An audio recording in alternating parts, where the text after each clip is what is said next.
Oye, país, buenas noches, oye, país. Yo soy Rudy González. Qué bueno que me acompaña en esta hora, como cada noche, aquí por Color Visión. El mundo se sacude, como cada periodo, como cada época, como cada año. Ponemos en contexto este año 2024. Ha sido un año de muchas confrontaciones a nivel mundial, de episodios importantes e interesantes.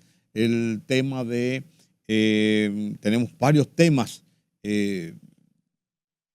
trascendentes y comenzamos por el final, por así decirlo, la crisis en Siria. ¿Quién esperaba que estos grupos beligerantes iban a derrocar a un gobierno de 53 años, un régimen tiránico? Esos grupos venían hace tiempo, una guerra que comenzó hace mucho tiempo de grupos rebeldes, pero no se esperaba que pudieran llegar así tan rápido en una ofensiva de apenas 11 días, como citan las agencias internacionales, y llegan las incógnitas. ¿Por qué Rusia no actuó para preservar, ayudar el régimen de al-Assad?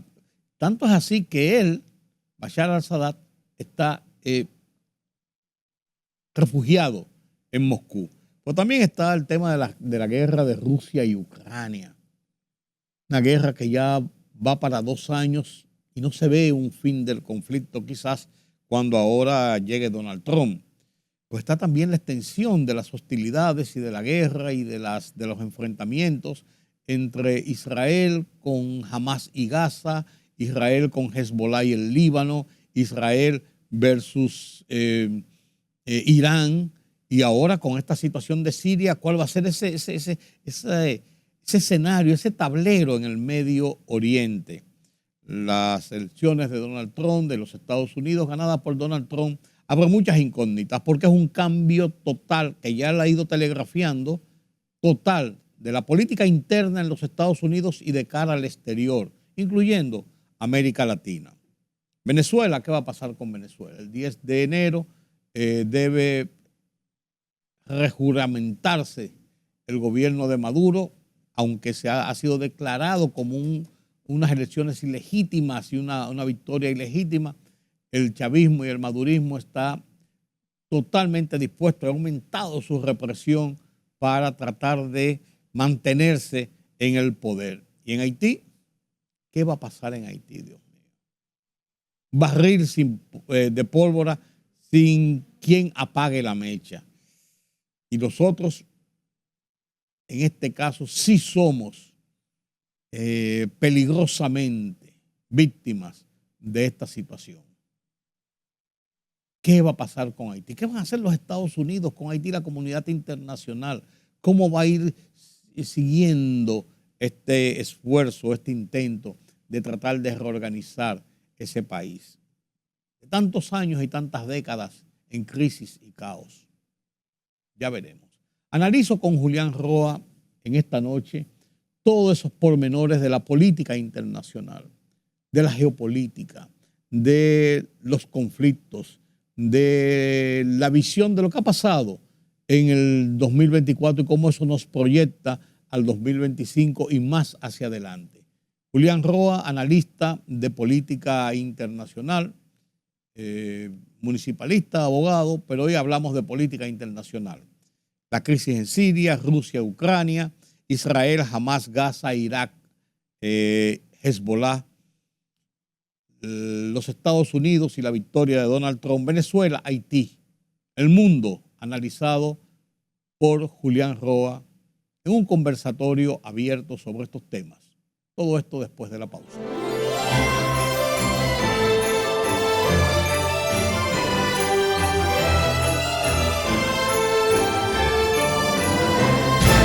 La libertad solo reside en los estados en los que el pueblo tiene el poder absoluto. Por el respeto a los valores democráticos y la dignidad del pueblo dominicano, El Rumbo de la Tarde, plural, objetivo, comprometido siempre con la verdad. Con Georgie Rodríguez, Rudy González y Ramón Colombo. Los poderosos ya están en el aire.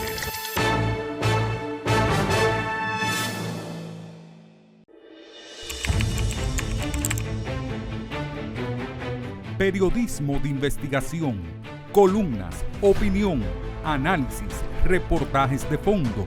Hora por hora, una completa plataforma multimedia. Periodismo con valor. Noticias horaporhora.com.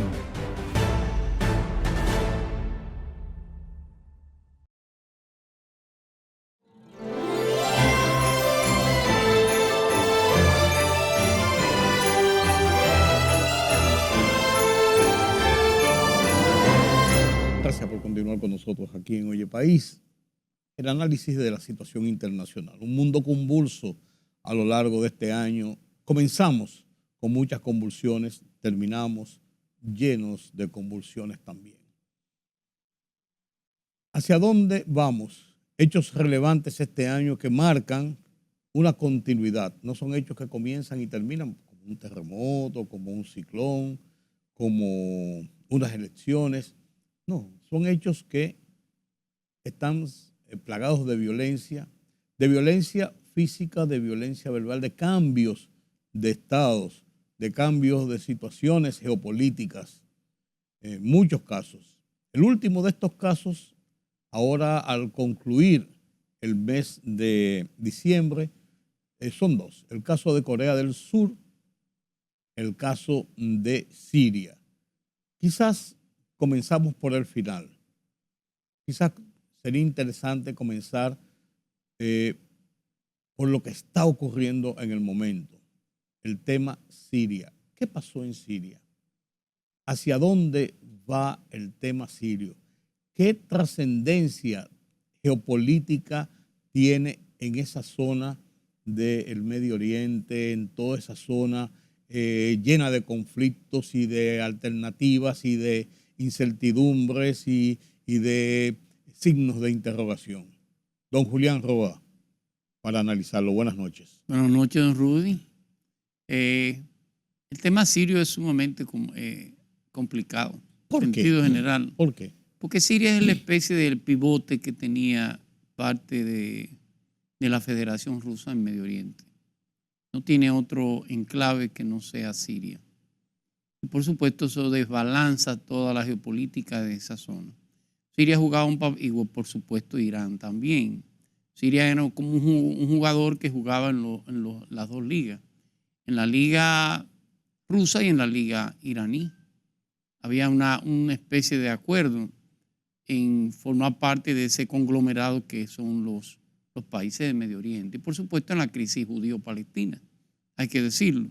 Recuerde que Siria, que mira la paradoja de la vida, Siria tenía un gobierno de 53 años. Sí, el padre y el hijo. El padre y el hijo. El viejo Hafez al-Assad, que fue colocado por Occidente, hay que decirlo, en la década del 70. Se coloca y se crea lo que era el partido Baas de aquel entonces, que es el mismo nombre del partido de otro que también colocó Occidente, como fue Saddam Hussein en Irak. Ambos, a un inicio, representaban los intereses de Occidente. Pero al poco tiempo, al final, Hafez al-Assad terminó siendo enemigo de Occidente en sentido general. Y entonces captado por Rusia. Por supuesto, por Rusia y sobre todo Irán. por el mundo musulmán, Sí. hay que decirlo. En el caso de Hafez al-Assad es de línea dura, por supuesto. Forma parte de la minoría en Siria, la minoría alawita. El alawismo es una derivación del sunismo, del islam sunita. Pero la mayoría de alrededor de 20 millones de habitantes que tiene Siria, apenas 3 millones son alawitas. Significa que la mayoría son de tendencia sunita. Significa que Siria estaba siendo gobernada hace 53 años por la minoría, en este caso, y sobre todo de mano dura, hay que decirlo. Miren lo extraño del caso. El Hafez al-Assad tiene 2 hijos. El hijo mayor era el sucesor natural de Hafez al-Assad y se mata en un accidente de tránsito. Se mata corriendo un carro de eso de carrera. Y por supuesto, entonces a la muerte de Hafez al-Assad, lo lógico es que Occidente entendiera que su sucesor, que había estudiado en Oxford, había estudiado, es médico, es oftalmólogo, había estudiado en Occidente, pues fuera más pro pro Occidente. Sin embargo, hizo todo lo contrario. Se apoyó más en Irán y más en Rusia. Por lo tanto, continuó ese periodo de confrontación contra Europa y contra Estados Unidos, por supuesto. Lo que yo me pregunto, Julián, en el desenlace de este conflicto que comenzó, y muchos lo enmarcan dentro del comienzo de la primavera árabe, y que decían como que ahí se paró la cosa. Pero si Rusia era uno de los sustentadores políticos, económicos, qué sé yo, de Siria, del gobierno sirio de al-Assad, si él era uno de esos sustentadores, y de hecho es así que recibe asilo político en Rusia, ¿cómo los rusos no intervinieron, no lo apoyaron, no le informaron, le indicaron, le establecieron lo que se le venía encima con la capacidad de la inteligencia y el poderío militar y todas las cosas que tiene Rusia, y en apenas 11 días derrocaron este gobierno? O sea, esa incógnita me queda. Sí, no a usted, no a todo el mundo. De hecho, recuerde que la primavera árabe en 2011, 2010 aproximadamente, eso derrumbó todas las dinastías, los gobiernos de mucho tiempo en todo Medio Oriente y parte del Magreb africano, desde Túnez hasta Egipto. Recuerde que este gobierno se lleva a Anwar el-Sadat de Egipto. Sube un gobierno de izquierda en Egipto, se llevó a Gaddafi, que era la famosa hermandad musulmana, se llevó a Gaddafi, y no se llevó a Siria, se tuvo al punto de llevar a Siria, no se llevó a Jordania porque Jordania en cierto modo se acopló a los cambios. No fue positivo la primavera árabe, terminó desestabilizando toda la zona. Lo que entendían los árabes que iba a ser una conquista de libertad fue todo lo contrario, con excepción de Egipto, que volvió más o menos a tener una posición más distendida con Israel. ¿Qué pasa con Siria? Siria, como les repito, tiene una base militar rusa. Es la única base militar rusa en esa zona y en cierto modo era la punta de lanza para apoyar a los grupos terroristas o a los grupos contrarios a Israel. El caso de Hezbollah, que es en el sur del Líbano, que es una milicia mayor que el ejército libanés, pero totalmente apoyado por Siria. Y por supuesto en el caso de Hamas. Con este cambio necesariamente Hezbollah tendrá que ser, de hecho ya Israel ha ocupado la altura del Golán, la parte siria de la altura de Golán, para evitar que otros grupos beligerantes lo ocupen. Lo lógico es que entre Israel y el famélico Estado libanés terminen con la milicia de Hezbollah o la disminuyan al máximo. ¿Por qué sucede de manera extraña en menos de 20 días? Recuérdese que la guerra es de 1911, del 2011. Sí. Tenemos una guerra de 12 años aproximadamente. Pero la ofensiva es Pero el apoyo siempre fue Rusia. Rusia está en estos momentos sumergido en la guerra con Ucrania.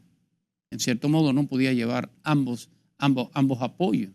En cierto modo Rusia tuvo que dejar a la libre, vamos a decir así, ese apoyo militar, sobre todo a Siria. Y por supuesto el propio ejército sirio, leal al presidente Haftar, el propio ejército terminó abandonándolo. La parte militar no llegaba, los insumos no llegaban. Rusia se vio y se ha visto en la necesidad de concentrarse en Ucrania, en la cual no aparece en la mayoría de los medios occidentales, pero las pérdidas humanas de Rusia sobrepasan el 1 millón de personas. Estamos hablando que Rusia ha perdido una gran parte del ejército en esa guerra, en esa confrontación con Ucrania. Claro, Rusia ha actuado inteligentemente y lo que ha hecho es que ha convertido en rusos soldados ucranianos, que es el caso del Donbass, tanto Donetsk como Luhansk. Parte de los que luchan por la independencia de esas ciudades, de esos pequeños estados, se han asociado a Rusia, pero las pérdidas son multimillonarias. ¿Qué va a pasar? Ha tenido que recurrir a China. Digo a China porque Corea del Norte no pelea sin la anuencia de China y tiene soldados de Corea del Norte en Ucrania. ¿Qué va a pasar? Es una incógnita realmente qué va a pasar. Para Occidente fue el día de Navidad o fue el día de Reyes. Joe Biden no esperaba que ese desenlace se hiciera tan rápido. Igualmente Europa. Dice Biden que ha sido un evento justiciero. ¿Qué pasa ahora Pero va más ¿Quién va a cómodo sustituir? Occidente con estos grupos que con, Debe ir más que con cómodo. Saddam, ¿Por con qué? al-Saddam. ¿Por qué debe ir más cómodo? Por la guerra del 11 la comienza un grupo terrorista islámico que se llama el Estado Islámico, el Sí, ISI, el ISI. famoso ISI. Y dentro del Estado Islámico hubo una facción que fue apoyada por Al-Qaeda, que era la facción del Al-Nusra. El líder de Al-Nusra, apoyado por Al-Qaeda desde Irak, luchó al lado del ISI, pero al final él termina peleando en contra del propio Estado Islámico. Y aunque Al-Qaeda le pide que se retire, él crea conciencia propia y no retira el grupo de Al-Nusra. Logró aliarse con los grupos minoritarios en Siria y ha logrado generar un liderazgo, en todo el sentido de la palabra. Entonces, esta es una persona que viene primero. En Estados Unidos está colocado como terrorista internacional. Sí. De hecho, tiene warning, tiene una recompensa. Pero ha logrado hacer una especie de crossover. Primero estuvo con Al-Qaeda, luego estuvo con Al-Nusra, cercano a ISIS, contrario a ISIS. Ahora, una de las muestras que da mayor señal del cambio hacia Occidente es que inclusive se ha quitado la ropa tradicional. Se ha puesto una chaqueta como Occidente, se ha afeitado, se ha peinado hacia atrás. Las declaraciones que ha dado de hablar de libertad, de democracia. Es una incógnita porque Estados Unidos ahora no sabe si realmente lo que está viendo es una persona sincera o no, aunque tiene que tomarle la palabra, porque es la mejor carta que tiene Estados Unidos en este conflicto. ¿Y cómo incide eso en el conflicto de Israel con Irán, del conflicto de Israel con Hezbollah, del conflicto de Israel con Hamas y Gaza? O sea, de todo esto que envuelve a Israel. Siria está ahí en frontera. O sea, ¿qué pasa con la eso? inteligencia de Irán contra Israel es Siria? Sale de la embajada de Teherán en Damasco. Toda la inteligencia y todo se hace desde Siria contra Israel, hay que decirlo. El apoyo militar, el apoyo estratégico sale de Siria. Con la pérdida de esto ahora del poder de Bashar al-Assad, Irán pierde un gran enclave. Sencillamente Israel, y por supuesto va a disminuir totalmente la influencia de Hamas en el sur del Líbano. Pero en el entendido... de Hezbollah en el sur del Líbano. En el entendido de que estos grupos sean menos beligerantes. Totalmente. Pero ¿y si son tan beligerantes como por su tradición de dónde vienen? No importa qué tan beligerantes sean o no, Israel lo va a disminuir. Y lo va a un ejército que no ha entrado y tiene la oportunidad de entrar ahora es el ejército libanés. Es una oportunidad de quitarse la milicia de Hezbollah de encima, de que realmente el Estado libanés lo dirija el Líbano y no Hezbollah como hasta ahora sucede. Es una oportunidad para Israel que lo ha favorecido 100%. Claro, Israel venía trabajando el tema de cómo iba a lograr esa pérdida de Bashar al-Assad. Y hay un actor que usted no ha mencionado que tuvo mucho que ver en la estrategia, que es Turquía. Claro. Acuérdese que el sur de Siria es el norte de Turquía. Y por lo tanto, Turquía influyó mucho para la salida de Bashar al-Assad. Turquía es enemigo de Siria por el tema del Kurdistán. El Kurdistán es una población enorme que está en territorio turco, pero está en el sur de Siria, que anda buscando una independencia propia, crear un país, para lo cual Turquía no lo ha permitido. Significa que salir de Bashar al-Assad, Turquía le trae cierta tranquilidad con el tema de la secesión. Pero eso no para expande Occidente, más el conflicto. Sí, claro. Para Occidente ha sido positiva la salida de Bashar al-Assad. Para Rusia es una derrota. Para Irán es una derrota. Y para la propia Siria, por supuesto. Para el gobierno de Bashar al-Assad. Tiene que haber cambios necesariamente. Va a depender del tipo de apoyo, sobre todo financiero, que pueda ofrecerle y de la inteligencia de Biden. Está de salida. Biden le quedan hasta el 20 de enero. Si se va a pasar la parte de Navidad, le quedarán menos de 15 días. 15 días de trabajo. Las relaciones internacionales con Biden han sido extremadamente torpes, hay que decirlo. No han sido las mejores. Con Trump son peor, debo decirlo. El caso del Pompeo es un empresario, pero este Blinken es mayor, pero no ha sido certero en la política exterior que ha manejado hasta ahora, hay que decirlo. Yo pienso, cuando vi lo que pasó en Siria y la similitud con lo que pasó en Irak en su momento, yo pensé, ¿podría Siria venir a convertirse en un Irak mucho más moderado, mucho más tranquilo, que ni hiede ni huele, lo que no quiere que nadie le moleste y tratar de recomponerse?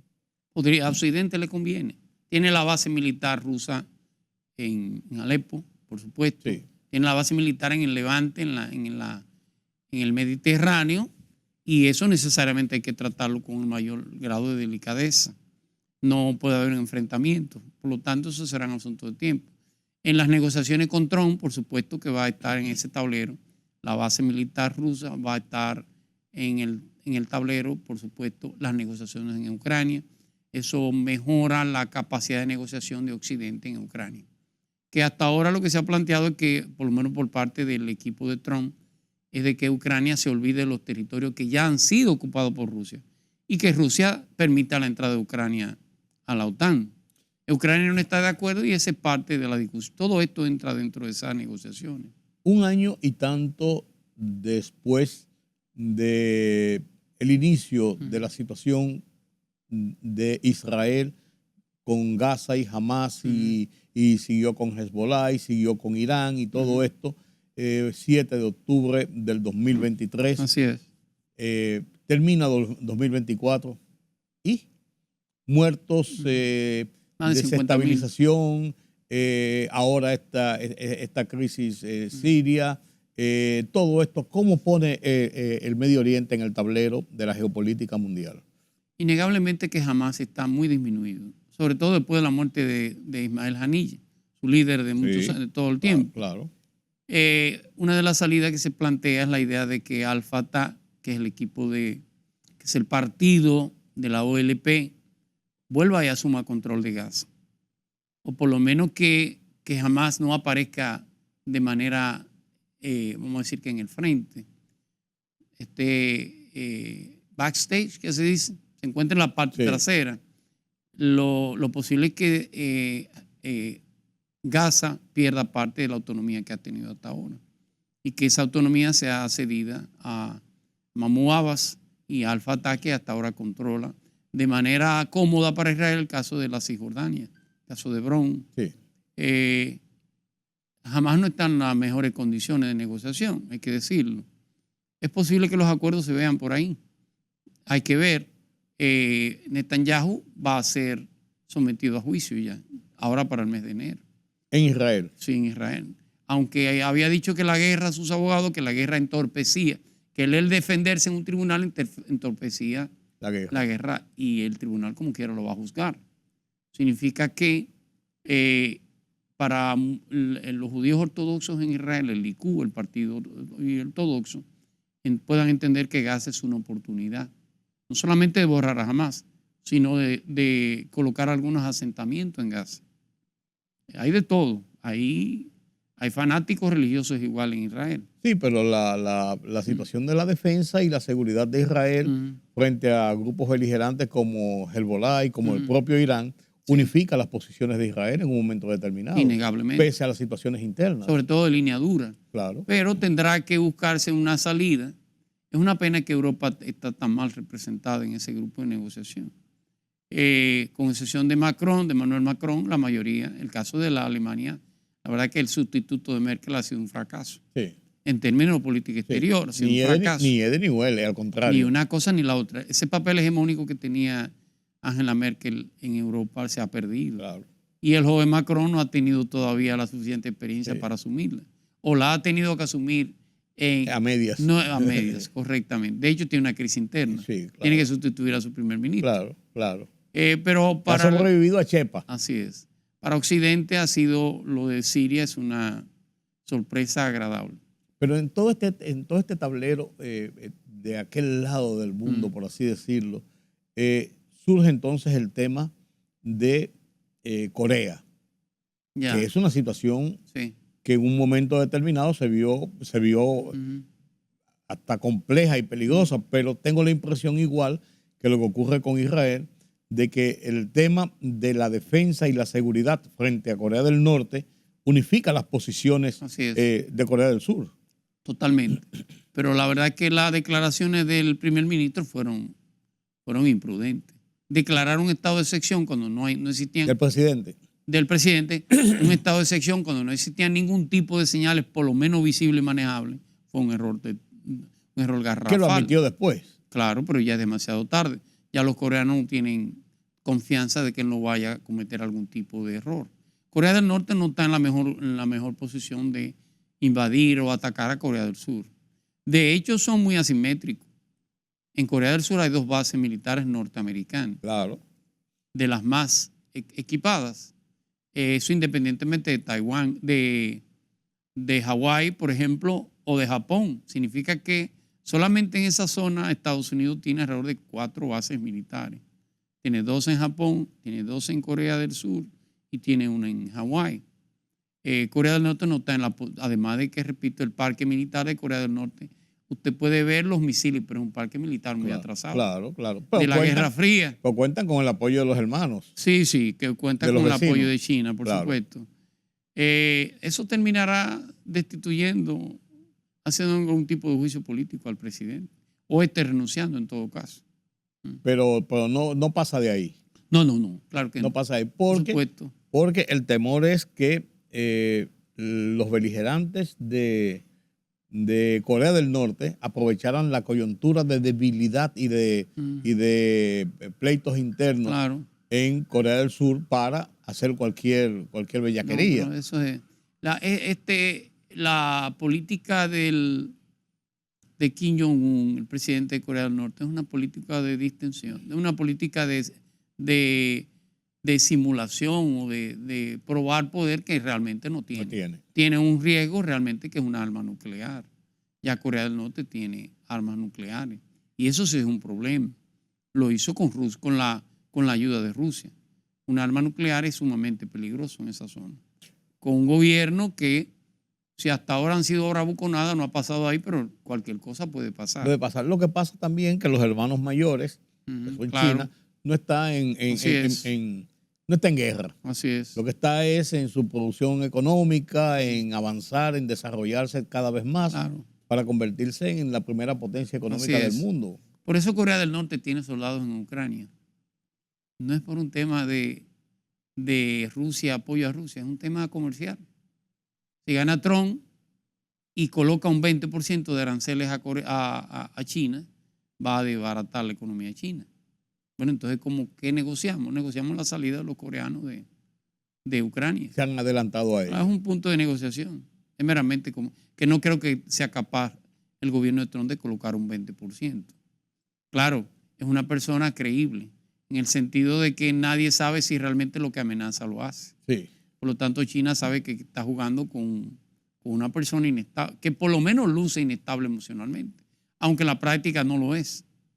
Pero en todo y para terminar en aquella parte del mundo, como te decía, en todo esto, la posición de Vladimir Putin frente a Ucrania, frente a Occidente, frente a la OTAN, frente a Europa, y el arribo de Trump en enero, dentro de poco, ¿cómo se conforma este tablero? Porque lo que hizo Vladimir Putin de no ayudar a Siria manda una señal como de que yo tengo un problema tan grande aquí que no quiero meterme con otra gente. ¿Es tan grande la situación de Rusia? De hecho, recuerde que la guerra tiene más de un año. Sí, claro. Va a cumplir 2 años ahora. Va a cumplir 2 años. En febrero. Esa es una guerra de desgaste. Tú lo decías aquí al principio. A un inicio. Sí, no es posible que Moscú pueda destruir Kiev, ni cambie su gobierno. Mire lo extraño del caso. Este actor, porque es un actor, no es un político tradicional, Zelensky, ha salido un gran líder, respetado por el pueblo ucraniano. Si no es posible destruir Kiev, no es posible destruir Moscú. Quien más pierde en la guerra es Rusia. Claro. Porque es el invasor, en cierto modo, aunque ha obtenido la ayuda de una parte de Ucrania, de la parte secesionista. Lo cierto es que el gran costo financiero es de Rusia. Y Rusia no está en las mejores condiciones económicas, hay que decirlo.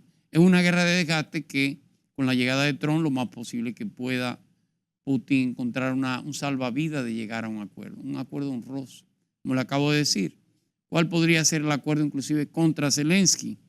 Que Ucrania ceda los territorios que le han sido ocupados y que pueda entrar no solamente a la OTAN, sino a la Unión Europea. Es parte de la negociación. Sí. Tiene que ver en eso. Bueno, pues ahí gana Ucrania un buen trecho, aunque con un costo muy alto.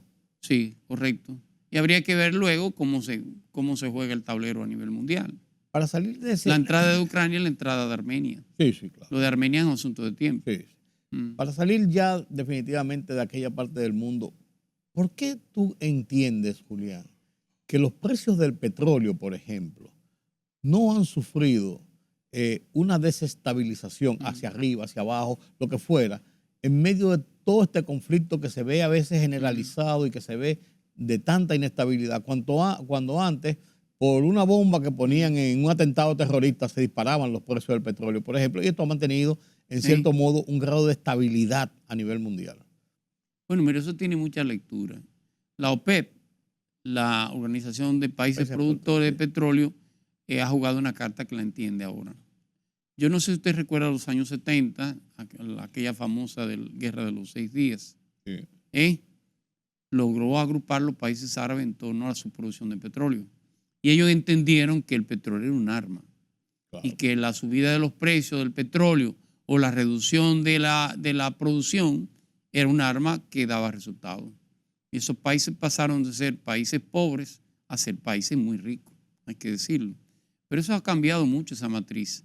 La matriz petrolera ha cambiado en el sentido que ha cambiado todos los hidrocarburos, no solamente los hidrocarburos, todas las fuentes energéticas.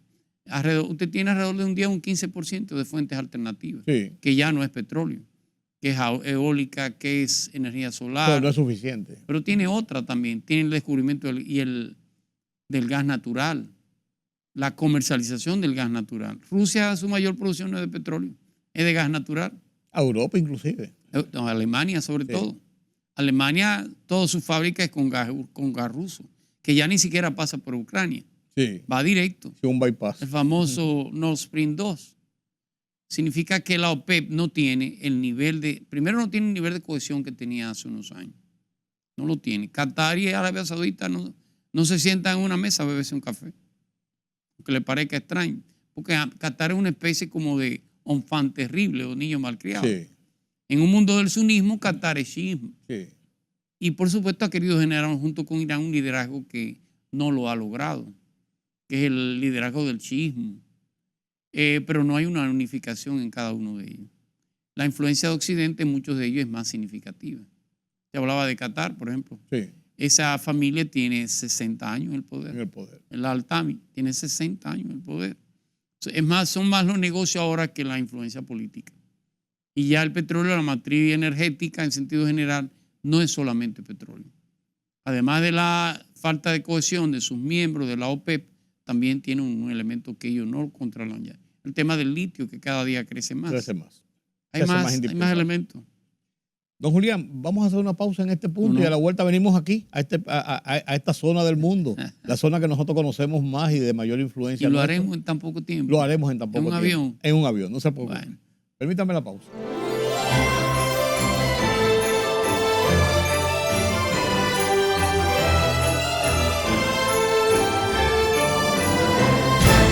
La libertad solo reside en los estados en los que el pueblo tiene el poder absoluto. Por el respeto a los valores democráticos y la dignidad del pueblo dominicano, el rumbo de la tarde, plural, objetivo, comprometido siempre con la verdad. Con Georgie Rodríguez, Rudy González y Ramón Colombo.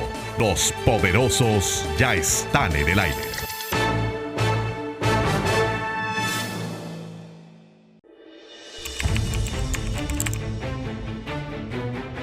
Periodismo de investigación, columnas, opinión, análisis, reportajes de fondo. Hora por hora, una completa plataforma multimedia. Periodismo con valor. Noticias horaporhora.com.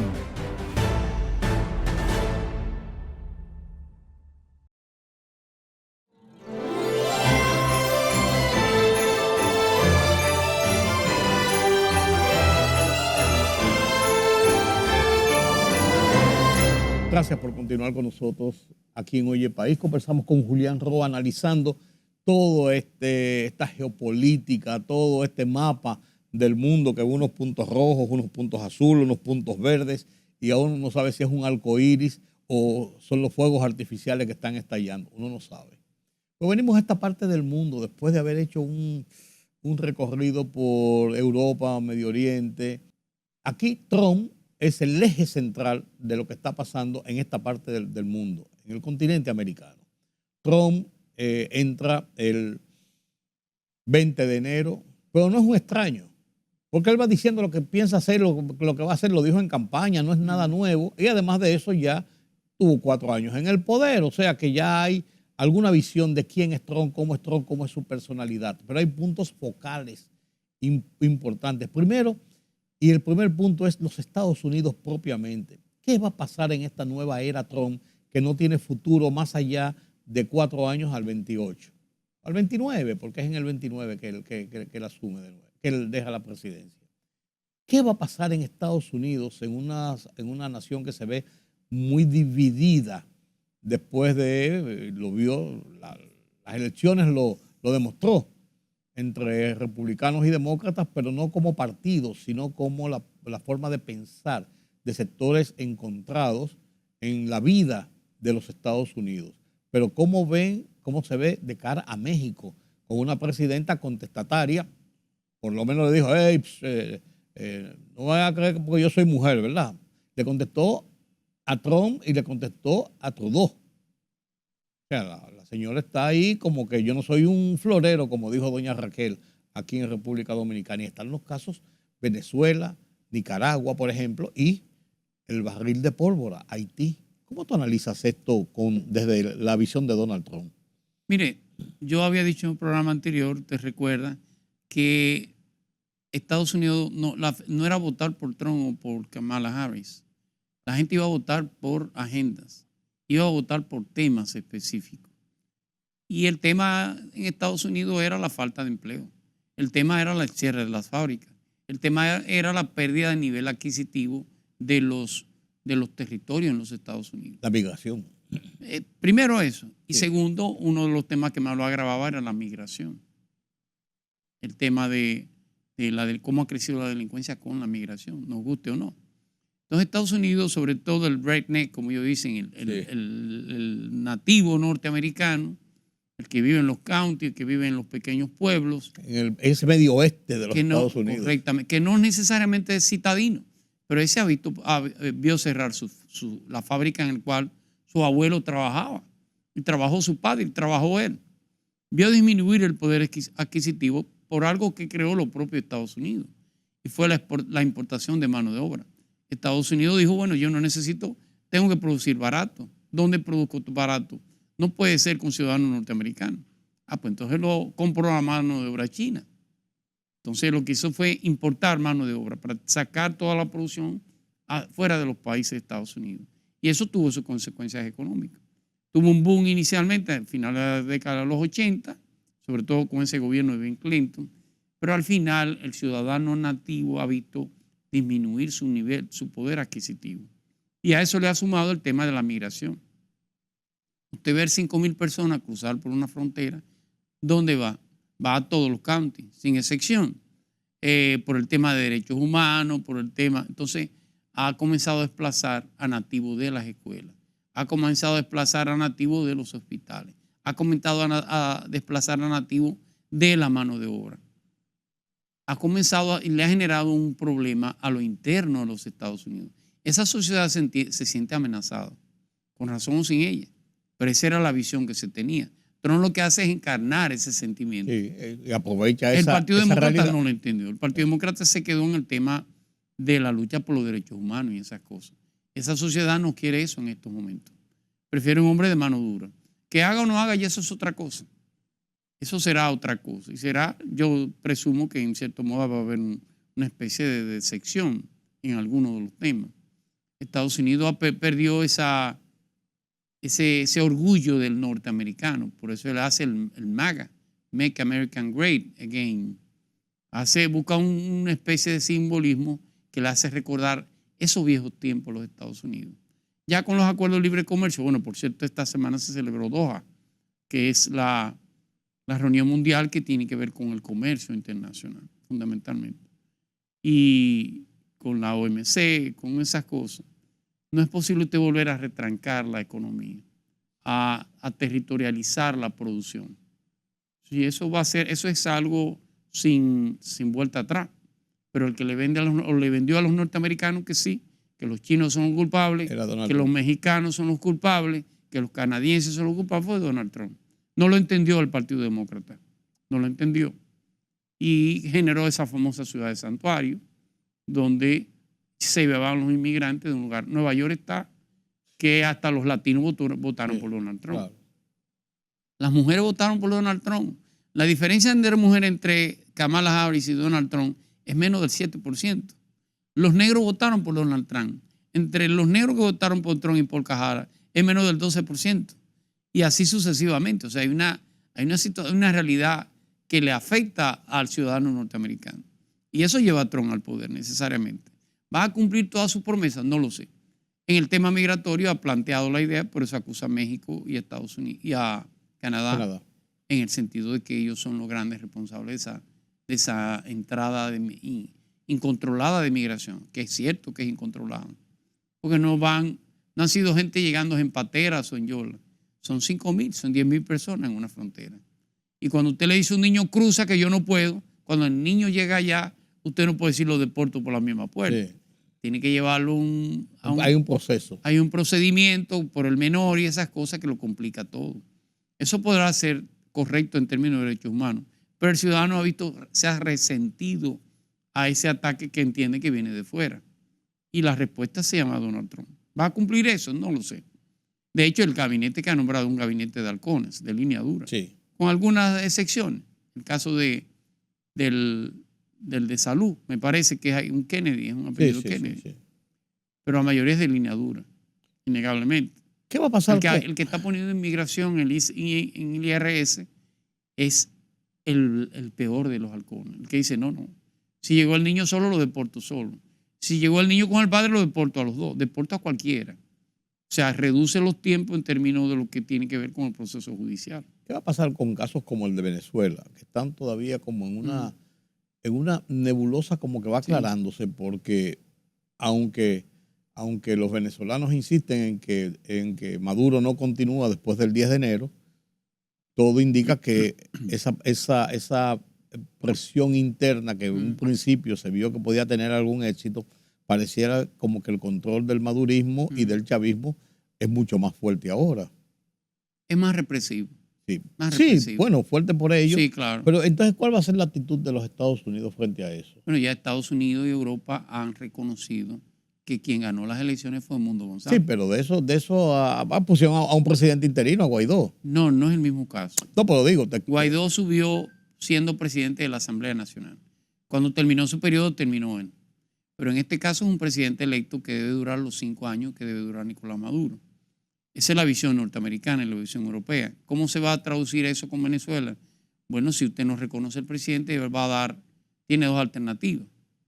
O no puede negociar con Venezuela muchos de los temas que tiene. Tiene el inconveniente de la guerra con Ucrania. ¿Y qué tanto puede afectar Venezuela el tema de las conversaciones con las fuentes energéticas, con el petróleo venezolano? Sobre todo con las estaciones de combustible. Es un tema complicado que ya Estados Unidos ha tomado una posición, lo hizo Biden. No sé hasta qué punto Trump honrará esos compromisos. Y también lo va a presentar. Venezuela va a estar más aislada cada día, mucho más aislada.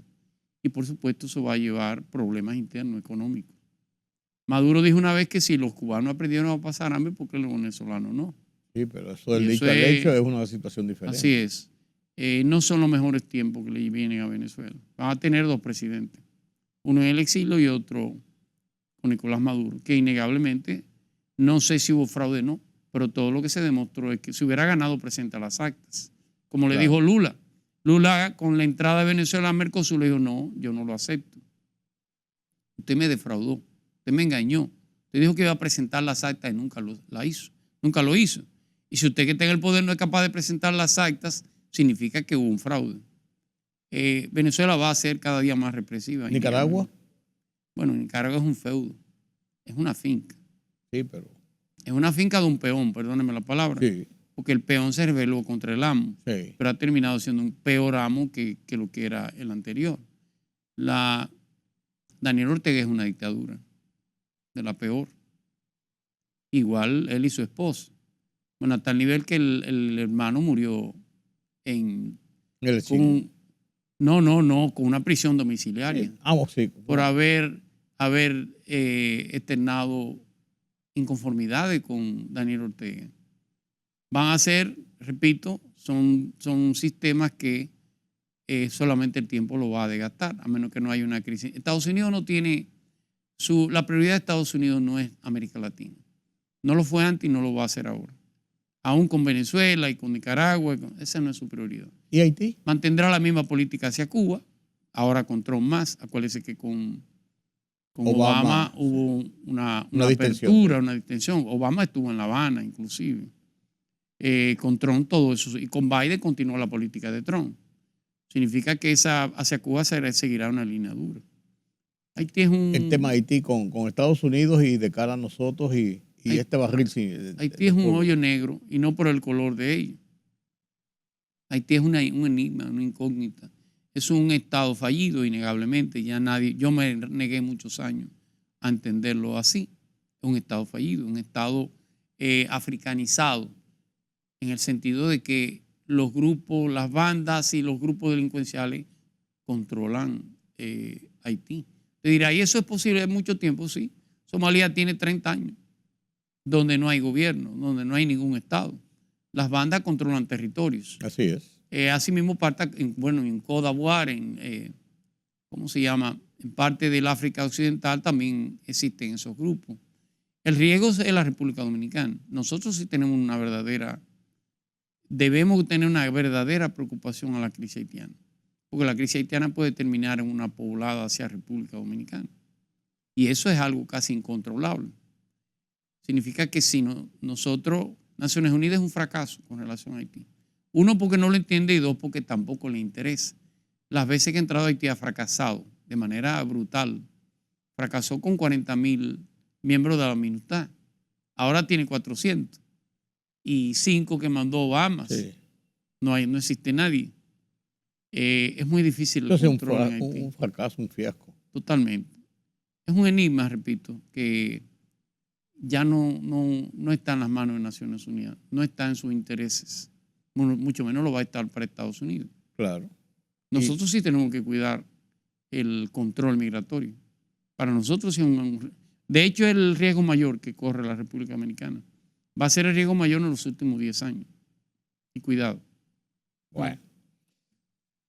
Bueno, el panorama no es fácil. No es fácil, pero tampoco yo diría que es imposible de ir solucionando, porque vemos como muchos de estos conflictos y muchas de estas situaciones, a veces al paso del tiempo, porque mire ya lo que lleva el tema de Rusia con Ucrania, va para 2 años, sí. El de Israel lleva 1 año y tanto, lo de Haití, ya uno le perdió la cuenta hace tiempo, por ejemplo, las tensiones que hablamos también de las Coreas, como que es eterno. Allí el paralelo 38 como que lo resuelve todo, por así decirlo.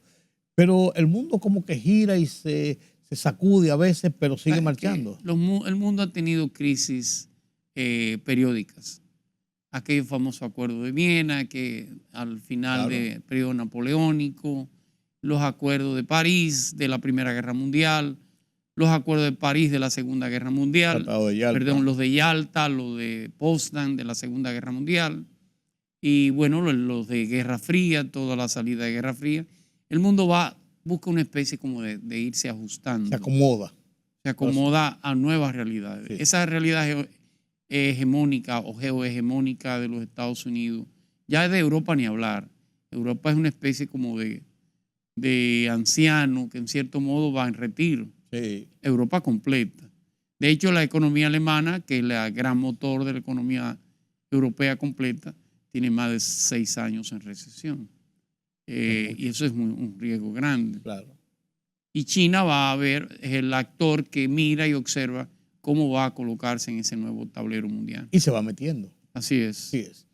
Gracias, don Julián. Gracias por esta visión del mundo en un año que yo siempre digo, el año es simplemente pasar una página para Así otra, es. pasar de un lunes a un martes y de un día 31 a un día primero, pero sin embargo, en la estructura de lo que es el mundo, tiene un significado. Totalmente. Un periodo que concluye, un periodo que comienza, aunque sea solamente pasar la página. Así es. Gracias de nuevo, don Gracias a Julián. usted. Gracias a ustedes por acompañarme en este conversatorio con Julián Roa sin desperdicios para analizar los diferentes escenarios de la geopolítica mundial y sus consecuencias. Muchas veces cosas que uno no entiende, que uno no comprende, pero que están ahí y en manos de los estudiosos de los temas internacionales, sí uno encuentra que tienen muchas veces mucho sentido. Pasen un feliz resto de la noche. Yo soy Rudy González. Nos vemos mañana.